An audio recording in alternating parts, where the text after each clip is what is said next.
Hello बच्चों, मैं कुशाग मिश्रा आप सभी लोगों का बहुत बहुत स्वागत करता हूं आज की इस क्लास में। आज हम लोग फिर से एक्सरसाइज को सॉल्व करने के लिए यहाँ पर आए हुए हैं और हम लोग यहाँ पर जो एक्सरसाइज सॉल्व करेंगे उसको पहले भी हम लोग थोड़ा सॉल्व कर चुके हैं। ठीक है, अभी मैं बात करूंगा यहाँ पर exercise 5.2 arithmetic progression from the book of NCERT. ठीक है, तो एनसीईआरटी बुक की एक्सरसाइज 5.2 जिसके हम लोगों ने क्वेश्चन नंबर 1, 2, 3, 4 एंड 5 को सॉल्व कर दिया है, क्वेश्चन नंबर 6 नहीं सॉल्व किया है। ठीक है, अभी हम लोग यहाँ पर क्वेश्चन नंबर 6 से ही देखेंगे। क्वेश्चन नंबर 6, 7, 8, 9, 10 यानी कि 5 क्वेश्चन की क्लास है ये, जिसमें मैं आपको ये 5 क्वेश्चन किस तरह से करे जाएंगे ये समझाऊंगा और इनके पूरे कॉन्सेप्ट आपको समझ में आएंगे। ठीक है, तो यहाँ पर हम लोग क्या पढ़ने वाले हैं अब आपको ये पता चल गया है। अगर आप लोग चैनल पे नए हो, क्लास में पहली बार आए हो, तो वीडियो को देखने से पहले चैनल को सब्सक्राइब कर लो, क्योंकि यहाँ पर इसी तरह की और भी क्लासेस होती रहेंगी और आप लोगों को सारे क्वेश्चन स्टेप बाय स्टेप यहाँ पर मिलते रहेंगे, समझ में आते रहेंगे। चलिए हम लोग आज की क्लास शुरू करते हैं। क्योंकि मैथ्स की क्लास है तो यहाँ पर ज्यादा फालतू बात का या डिस्कशन का कोई बात ही नहीं होती है।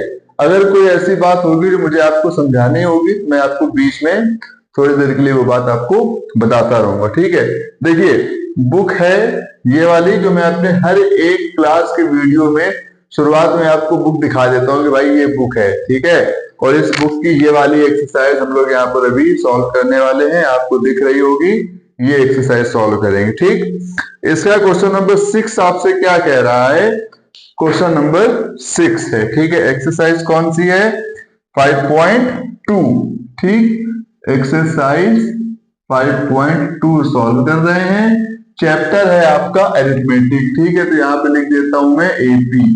AP means arithmetic. ठीक है, अब यहाँ पे क्वेश्चन नंबर 6 है। 6 क्वेश्चन में क्या बोला जा रहा है आपसे, check whether -150 is the term of the AP 11, 8, 5, 2 dash dash dash। ठीक, तो सीरीज क्या बोली जा रही है, 11, 8, 5, 2 और जो लास्ट an बोला जा रहा है वो an की वैल्यू दी गई है -150। ये इसके इक्वल है, an इक्वल टू दिस दिया गया है -150। ठीक, अब यहां पर क्या करना है हमको, यहाँ पे इसकी वैल्यू निकाल लेंगे। सबसे पहले तो a की वैल्यू क्या है बेटा 11, और अगर d की वैल्यू बात करी जाएगी तो a2 a1 होता है। जब इसको करेंगे तो 8 -11 हो जाएगा जो कि हो जाएगा -3, तो d की वैल्यू हो जाएगी -3 और a की वैल्यू हो जाएगी 11। ठीक है, अब an इक्वल टू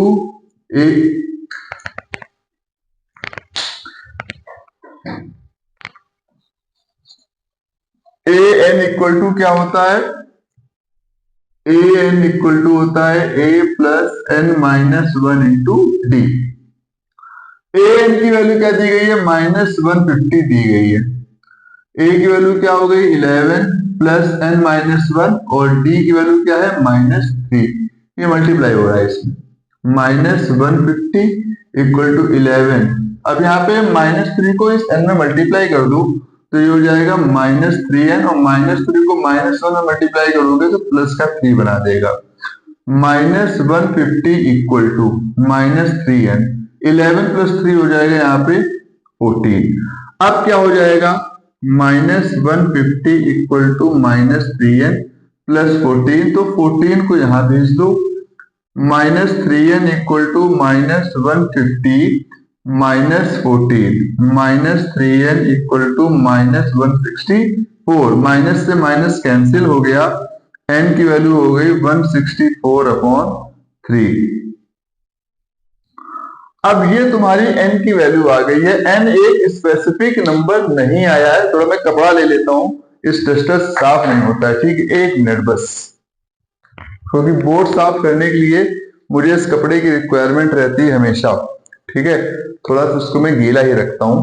तो बात ये कर रहा था कि n की वैल्यू जो आ रही है वो आ रही है 164/3, लेकिन n एक प्रॉपर नंबर नहीं है, फ्रैक्शनल नंबर है। तुमसे क्वेश्चन में भी पूछ रहे हैं वो कि check whether -150 is a term of AP 11, 8, 5 and 2। तो आपको चेक करना है। तो आफ्टर चेक आपके पास क्या रिजल्ट आया है कि जो n की वैल्यू है वो फ्रैक्शनल है। सो आप लास्ट में क्या लिखोगे, hence -150 is not the term of AP 11, 8, 5 and 2। ये आप लास्ट में शो करोगे स्टेटमेंट लिख के इसके बाद, क्योंकि जो n की वैल्यू आ रही है वो फ्रैक्शनल आ रही है। फ्रैक्शनल में ये एक प्रॉपर टर्म नहीं होगा। Is it clear? बस यही आपको लिख देना है और आपके क्वेश्चन नंबर 6 पूरा यहीं पर ओवर हो जाएगा। ठीक है, अब क्या करना है, क्वेश्चन नंबर 7 की तरफ आगे बढ़ते हैं। क्वेश्चन नंबर 7 बोल रहा है find the 31st term of AP. 7 में क्या बोल रहा है, इसको यहाँ पे ये कर देते हैं। क्वेश्चन नंबर 7 पे आते हैं। ठीक है, तो हमको A31 निकालना है। सबसे पहले तो ये है find the 31st term of AP. उसके बाद कह रहा है हुज 11th टर्म इज 38।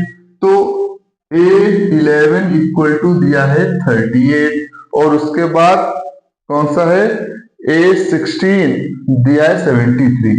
तो A16 की वैल्यू दी है 73। ये क्वेश्चन है। A11 यानी कि 11th टर्म जो है वो 38 है और 16th टर्म जो दिया गया है वो तुम्हारा 73 है। ठीक है, तो यहाँ पे इसको कैसे सोल्व करेंगे, A11 जब रखोगे तो क्या करोगे, A plus n minus 1 into D.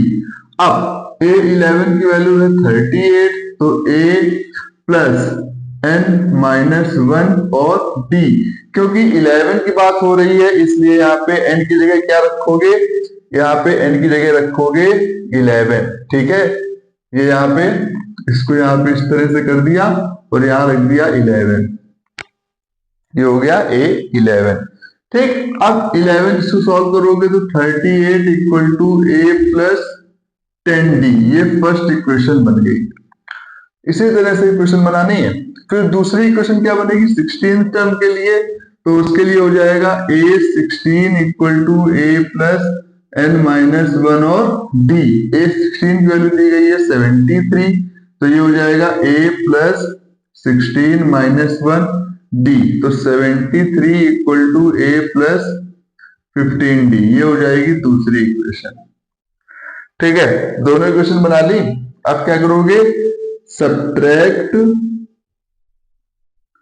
Equation 1 and 2, दोनों को सब्ट्रैक्ट कर दो तो क्या हो जाएगा, A plus 10d equal to 38, उसके बाद A plus 15d equal to 73 और यहाँ पे माइनस कर दिया, A से A कैंसिल हो गया। तो 10 माइनस 15 करोगे तो क्या आ जाएगा, माइनस 5d। और यहां पर जब इसको माइनस करोगे तो 13 माइनस 8 हो जाएगा 5 और 6 माइनस 3 हो जाएगा 3। माइनस से माइनस कैंसिल करोगे तो d की वैल्यू हो जाएगी 5 7 जा 35। तो d की वैल्यू क्या हो गई 7। अब आपने d की वैल्यू निकाल ली है तो d के साथ a की भी वैल्यू निकालनी होगी। तो यहां लिखोगे put the value of d in equation 1 और 2 में किसी में भी वैल्यू पुट कर दोगे तो उसकी वैल्यू आ जाएगी। ठीक है, a की, तो क्या करोगे a plus 15d equal to 73। First equation यही थी, सॉरी सेकंड है तो मैं सेकंड में रख के दे रहा हूं। ठीक, यहाँ पे लिख दो second. Equation 2 a plus 15d equal to 73, तो क्या हो जाएगा a plus 15 into 7 equal to 73। तो a प्लस 15 7 जा 105 equal to 73। a equal to क्या हो जाएगा 73 माइनस 105। तो a की वैल्यू क्या हो जाएगी 532 1073, वो भी माइनस का। a की वैल्यू क्या हो गई माइनस 32। अब तुम्हारे पास a की वैल्यू भी आ गई है और d की वैल्यू भी आ गई है। निकालना है तुमको टर्म A31। ठीक है, तो A31 equal to A plus n minus 1 into D. A31 equal to minus 32 plus 31 minus 1 और d की वैल्यू क्या है 5 सॉरी 7, ठीक है। डी की वैल्यू क्या है 7, इसको यहाँ पे 7 लिख दिया। अब यहाँ क्या हो जाएगा -32 प्लस 30 और यहाँ पे 7, तो -32 प्लस 210। अब 210 में जब 32 को माइनस करोगे, यहाँ पे करके देख लो, ऐसे डायरेक्ट नहीं लिखूंगा मैं, ठीक है।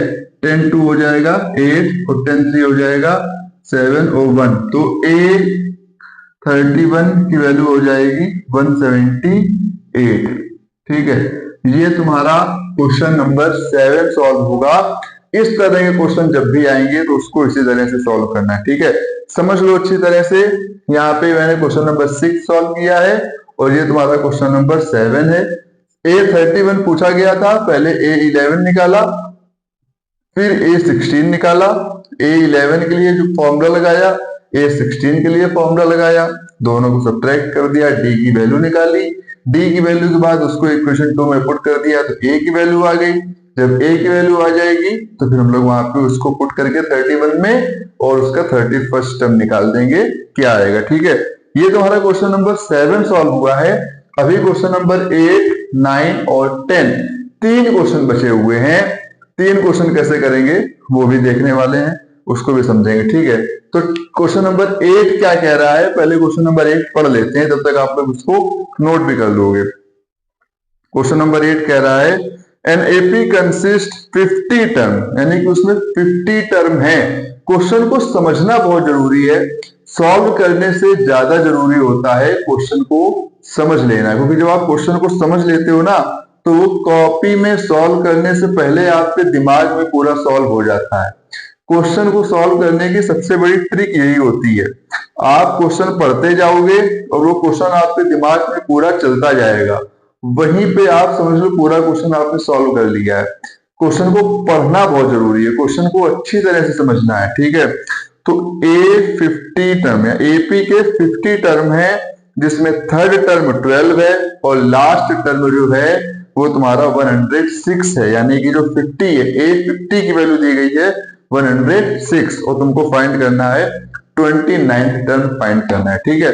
अब मैं यहाँ पे इस क्वेश्चन को हटा देता हूं ताकि थोड़ा हमको स्पेस मिले और हम लोग क्वेश्चन नंबर 8 को भी सॉल्व कर लें, ठीक है। यहाँ पे स्पेस मिलेगा, तब तक क्वेश्चन नंबर 7 लिखा हुआ है, इसको तुम लोग देख के समझ लो, क्योंकि जैसे ही क्वेश्चन नंबर 8 हो जाएगा मैं तुरंत यहाँ पे उस क्वेश्चन नंबर 7 को साफ कर दूंगा, हटा दूंगा यहाँ से, ठीक है।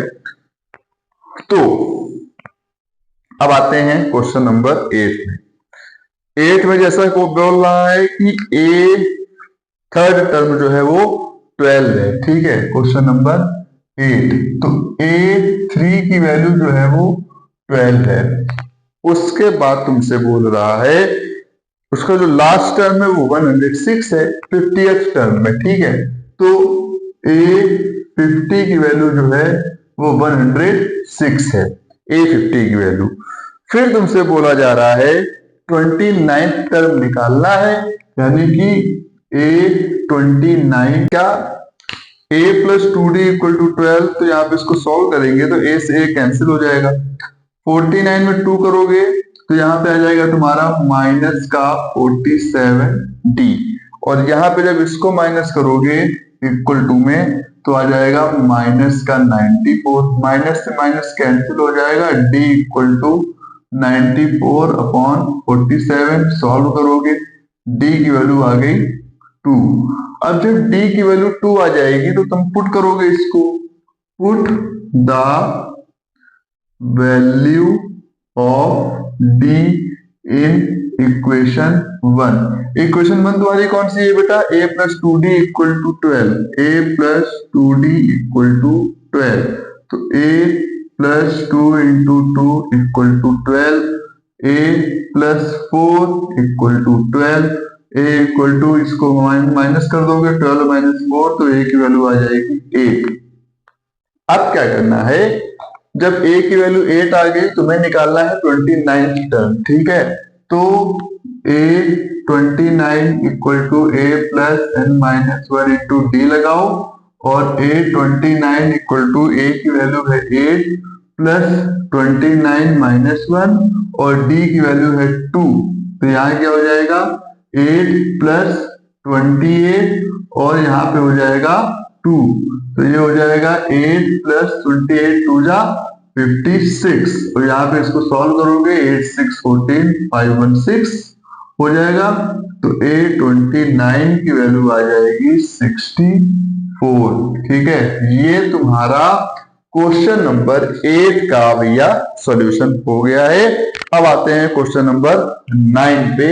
क्वेश्चन नंबर 9 क्या बोल रहा है तुमसे? ठीक है, क्वेश्चन नंबर 9 बोल रहा है third and ninth term of AP are this, तो which term of AP is zero. यहाँ पे तुमसे कोई स्पेसिफिक नंबर ऑफ टर्म नहीं बोला जा रहा है, यहाँ पर तुमसे कह रहे हैं कि कौन सा टर्म एपी का होगा जो कि जीरो के इक्वल है। ठीक है, इसको यहाँ पे हटा दे रहा हूं मैं, तभी तो आगे स्पेस बनेगा लिखने के लिए। ठीक है, क्वेश्चन नंबर 8 हो गया है।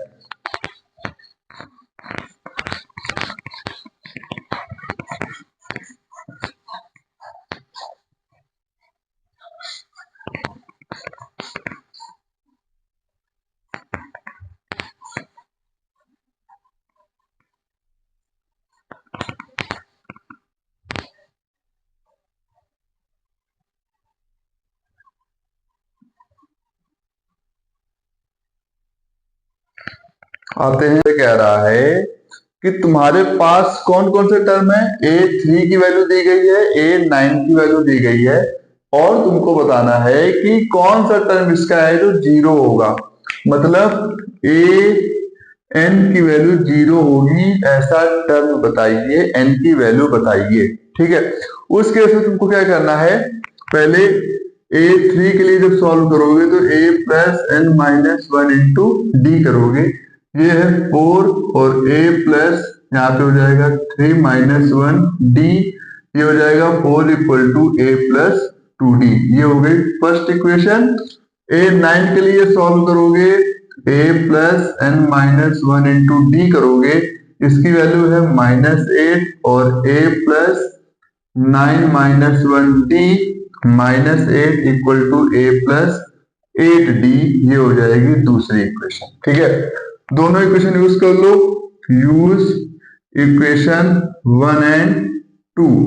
ठीक है, 1 एंड 2 यूज करोगे तो भाई क्या आ जाएगा, a plus 2d equal to 4, और a plus 8d equal to -8, minus minus plus cancel, यहाँ पे हो जाएगा -6d इक्वल टू 12, तो d की वैल्यू हो जाएगी -2। ये आंसर नहीं है, लिखे दे रहा हूं यहाँ पे, लेकिन आंसर नहीं है। ठीक है, तो d की वैल्यू तुम्हारे पास क्या हो गई भाई, -2। अब पुट करो, पुट d इन इक्वेशन 1, इसको इक्वेशन 1 में पुट करोगे तो क्या हो जाएगा, a plus 2d equal to 4, तो a plus 2 into -2 equal to 4, तो a -4 इक्वल टू 4, तो a की वैल्यू हो जाएगी 8। ठीक, अब तुम्हारे पास a और d दोनों की वैल्यू आ गई है। an इक्वल टू 0 जब रखोगे तो a plus N minus one into D equal to 0, a की वैल्यू हो गई 8, ये हो गया n माइनस वन, और d की वैल्यू हो गई -2 equal to 0, 8 minus 2n plus 2 equal to 0, -2n plus 10 equal to 0, -2n equal to -10, तो n की वैल्यू हो गई तुम्हारी 5। तो यहाँ पे जो नंबर आएगा वो 5 आएगा। इस केस में तुम्हारा जो क्वेश्चन है उसमें उसका जो n की वैल्यू होगी वो 5 होगी। ये बहुत अच्छे क्वेश्चन है, लेकिन इसमें गलती कहाँ होती है, इनमें गलती होती है नंबर ऑफ टर्म रखने पे या n की वैल्यू को पुट करने पे। वहां पर मैक्सिमम टाइम हम लोग जल्दबाजी में n की वैल्यू नहीं रखते हैं, या जो ये वैल्यू दी जा रही हो सकता है आप n को यहीं पर पुट कर दो। इन सब वजह से यहाँ पे ये वाले क्वेश्चन आपके गलत होते हैं। क्वेश्चन नंबर 10 और बचा है, जल्दी से उसको समझते हैं कि क्वेश्चन नंबर 10 हम लोग कैसे करेंगे। ठीक है, स्पेस है अभी, यहाँ पे क्वेश्चन नंबर 10 सॉल्व हो जाएगा। 10 कह रहा है कि a 17th term of AP exceeds the 10th term by 7। ठीक है, तो आपको बताना है कि वहां पे उसका कॉमन डिफरेंस क्या होगा। A17 मतलब कि A17 मतलब कि A17, ठीक है। क्वेश्चन नंबर 10, यहाँ पे इसको बनाओ पहले। 10th नंबर के लिए A17 टर्म जो है वो तुम्हारा 10th टर्म में 7 एक्सीड कर रहा है, यानी कि A10 प्लस 7। ये क्वेश्चन है। स्टेटमेंट ऐसे बनाना है, फिर उसके बाद A17 रखोगे तो A plus n minus 1 into D, और यहाँ पे A plus n minus 1 into D, और यहाँ पे थोड़ी देर के लिए प्लस 7 बाहर कर लो, क्योंकि तुमको d की वैल्यू ही निकालनी है, ठीक है। और n की जगह क्या रखोगे, A प्लस 17 माइनस 1 डी, और यहाँ पे क्या रखोगे, A plus 10 minus 1 D plus 7। तो ये हो गया A plus 16D, A plus 9D plus 7, ठीक है। अब क्या करना है तुमको, A और D सब एक तरफ बुला लो, तो ये क्या हो जाएगा, A plus 16D minus A minus 9D equal to 7। A से A कैंसिल हो गया, 16 में से 9 गए तो बचा यहाँ पे 7D इक्वल टू 7, तो D की वैल्यू हो गई 1। ये हुआ तुम्हारा क्वेश्चन नंबर 10 का सॉल्यूशन। शायद इस क्वेश्चन को मैं इसके पहले भी किसी वीडियो में सॉल्व कर चुका हूं, वो मैंने प्रीवियस ईयर के क्वेश्चन से उठाया था, तो वहां पर आपको इसको दोबारा मैंने यहाँ पे सॉल्व कर दिया है। क्वेश्चन नंबर 6, 7, 8, 9, 10 सॉल्व हो गए हैं। इसके आगे के जो क्वेश्चन है वो हम लोग नई क्लास में पढ़ेंगे, क्योंकि एक्सरसाइजेस बड़ी बड़ी हैं, इसलिए यहाँ पे हर एक क्वेश्चन को, हर एक एक्सरसाइज को एक ही वीडियो में मैं नहीं खत्म कर रहा हूँ, वन शॉट में पूरी क्लास नहीं लूंगा, बिकॉज मैं जानता हूं आपको उसमें बहुत बोरियत होने लगेगी, कुछ समझ में नहीं आएगा, क्वेश्चन कैसे किए गए हैं वो सब आपको समझ में नहीं आएंगे। और एक साथ सारे क्वेश्चन में हो सकता है किसी बच्चे को क्वेश्चन नंबर 8 देखना हो, तो बेचारा बार बार उसको आगे पीछे करके देख रहा है, वीडियो को कहाँ पे रोकना है, कहाँ पे पढ़ाना है। तो इस वजह से मैं यहाँ पे 5-5 क्वेश्चन के सेट का एक वीडियो तैयार कर रहा हूँ और वो आप तक दे रहा हूँ, ठीक है। क्लास को देखिए, क्वेश्चन को समझिए, कहीं पर डाउट हो तो तुरंत पूछना, कमेंट करना वीडियो, ठीक है। बाकी भी क्वेश्चन अगली क्लास में।